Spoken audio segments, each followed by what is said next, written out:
my left, to your right is a photograph of Tommy Elliott, 63, a beloved father, brother, uncle, and friend.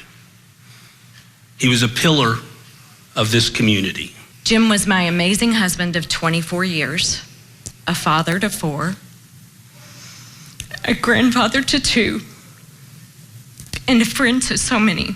Juliana Farmer, age 45. Her family describes her as the sweetest, kindest, loving woman who everyone loved to meet.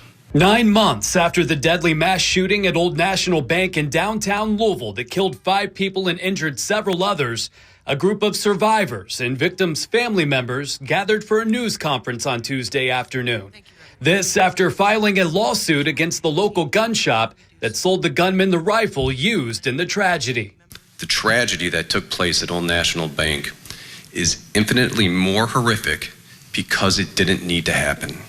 As our complaint alleges, the shooter was able to purchase an assault rifle because River City ignored obvious red flags that any reasonable employee in the store should have noticed. Attorneys say River City Firearms chose profits over safety by ignoring several red flags and upselling 25-year-old Connor Sturgeon additional attachments and magazines, along with the AR-15 style rifle used in the attack. Survivors and family members left behind, describing the sense of guilt and pain in the wake of the attack. My husband just went to work on April 10th.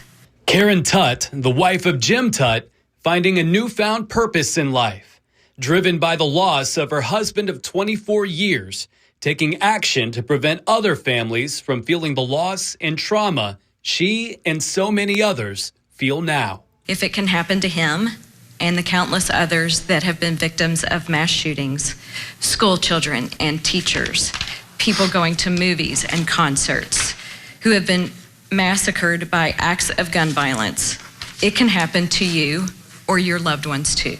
Meanwhile, attorney Tad Thomas urging gun shops and firearms dealers to take their obligations seriously. I just ask you to hear the stories of these families. You are the first line of defense, and you can prevent this next tragedy. So I hope you'll pay attention to what's going on here today and what's going on in Louisville, Kentucky, and do things in your own shops to prevent the next tragedy. Well, that lawsuit was filed by 4 survivors, along with the families of Jim Tutt and Josh Barrick, who died in that shooting. Lawyers representing Tommy Elliott and Juliana Farmer were at the news conference, but said they plan to file a separate lawsuit. Deanna Eckert's lawyers were not present.